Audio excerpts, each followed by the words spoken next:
Anak main basikal lajak, ibu bapa dikenakan tindakan di bawah Seksyen 33 Akta Kanak-Kanak 2001. Namun peruntukan undang-undang itu dilihat masih tidak mencukupi untuk mengawal kegiatan basikal lajak. Malah polis mengakui sukar untuk mengambil tindakan terhadap kanak-kanak, khususnya yang berusia bawah 10 tahun kerana tiada peruntukan undang-undang mengenainya. Dilema penguatkuasaan undang-undang itu mencetuskan persoalan sama ada undang-undang sedia ada perlu dipinda atau mewujudkan akta baru bagi mengekang aktiviti berkenaan. Ikuti kupasan wartawan Aduan Rakyat Khairul Rizwan Azizan dalam CD kedua laporan Superman Lajak.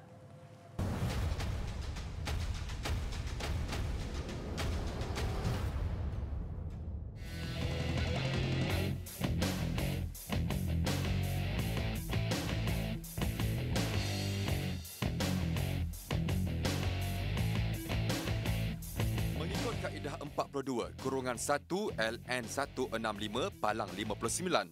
Tiada seorang pun boleh menunggang basikal melainkan dilengkapi dengan brek efektif. Namun, lain pula bagi Superman Lajak yang terlalu kreatif.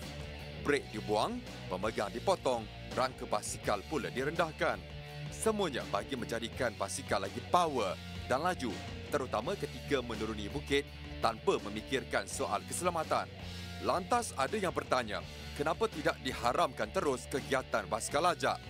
Melalui undian yang dilakukan Facebook Buletin TV3, 91% berpendapat basikal lajak perlu diharamkan.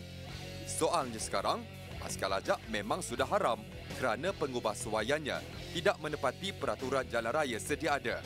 Malah sudah banyak kes nyawa melayang disebabkan aktiviti basikal lajak. Mungkinkah undang-undang baharu yang lebih ketat diperlukan agar penguatkuasaan lebih berkesan dapat dilakukan? Persoalan itu kami ajukan kepada Menteri Pengangkutan Anthony Loke. Sukar dikatakan sebab yang pertamanya apabila kita nak memperkenalkan satu undang-undang baru, dia melibatkan banyak proses. Yang pertamanya proses konsultasi, proses melihat kerangka undang-undang itu sebelum dia digubal. Lepas gubal dia kena pergi parlimen dan sebagainya. Prosesnya banyak. Jadi nak menghasilkan satu undang-undang baru itu bukannya sesuatu yang boleh dilaksanakan dalam masa terdekat. Jadi ia perlu dilihat dengan lebih mendalamlah. Sehubungan itu katanya, kementeriannya sedang mencari kaedah terbaik mengawal selia kegiatan basikal lajak. Perkara itu sudah dibangkit dalam mesyuarat kabinet minggu lalu. Dan saya telah pun meminta JPJ untuk melihat dengan lebih mendalam apakah punca kuasa kita dari segi mengawal selia isu basikal lajak ini dan apakah kerangka undang-undang yang perlu kita buat untuk memastikan bahawa kegunaan basikal ini dapat dikawal dan supaya kanak-kanak kita tidak terlibat dengan gejala ini. Lain pula komen Menteri Belia dan Sukan, Syed Saddiq Syed Abdul Rahman. Beliau melihat kanak-kanak dan remaja yang terbabit kegiatan basikal lajak memiliki bakat yang boleh diasah menjadi jago sukan basikal yang boleh mewakili negara. Daripada menghukum golongan ini, mereka disaran menyertai Institut Kemahiran Belia Negara, IKBN, yang boleh melatih kemahiran generasi masa depan. Ya, dia ada dua kategori ini bagi kategori yang suka modify.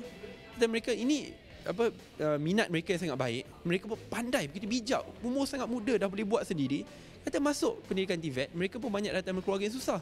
Tak masuk contoh IKBN, IKTBN, 100% pendidikan mereka disubsidikan oleh kerajaan. Pada masa yang sama, diberikan allowance bulanan, dan bukan itu saja, melalui belanjawan 2020, allowance bulanan dipertingkatkan RM100. Maksudnya, kalau RM250 sebulan, dapat RM350 sebulan, dan pendidikan percuma, dan akhirnya peluang pekerjaan, kebolepasaran, lepasan IKBN adalah 96%. So, itu jalan yang lebih produktif. Namun jika dilihat tragedi 18 Februari 2017, apabila kanak-kanak yang bermain basikal lajak maut dirempuh kereta di Jalan Lingkaran Dalam Johor Bahru, tetapi Mahkamah Magistrate Johor Bahru memutuskan pemandu berusia 24 tahun itu dilepaskan. Sanggupkah kita membiarkan insiden atau tragedi sama berulang? Operasi demi operasi dijalankan bagi menangani aktiviti basikal lajak. Dalam tempoh Januari hingga Oktober lalu, 116 basikal lajak dirampas dalam 13 operasi di 6 negeri. Sudah ada 6 penjaga ditahan polis selepas anak mereka berusia 11 hingga 16 tahun terbabit aktiviti basikal lajak di Taman Kosas, Ampang, Selangor. Sebelum ini, ibu bapa berdepan tindakan undang-undang atas kesalahan cuai dan pengabaian kanak-kanak di bawah Seksyen 33 Akta Kanak-kanak 2001. Sabit kesalahan boleh dipenjara 5 tahun atau didenda sehingga RM20,000. Kesibukan keluarga, kalau kita tengok sekarang ni, satu istilah yang dipanggil dalam pengurusan dual career couples, di mana ibu bapa kena bekerja bagi menjamin kelangsungan dalam kehidupan. So mereka ini apabila tumpuan kepada kerja diberikan, mungkin masa untuk bersama dengan anak-anak, masa bersama dengan remaja ini semakin lama kelamaan menjadi semakin sedikit. Perkembangan ini juga menimbulkan stres dalam jiwa remaja itu. Dan saya melihat mereka apabila stres ini berlaku, so mereka cuba nak melepaskan ataupun cuba nak meminimumkan stres ini dengan terlibat dengan aktiviti-aktiviti basikal lajak ini. Yang pasti kanak-kanak ini tidak harus dipandang sero masyarakat. Sebaliknya, perlu dibimbing agar tidak terus terjerumus dalam aktiviti tidak sihat. Emailkan adu anda beserta nombor telefon untuk dihubungi ke aduanrayat3.0.activity3.com.my. Laporan Khairul Rizwan Azizan, Aduan Rakyat TV3, kami prihatin.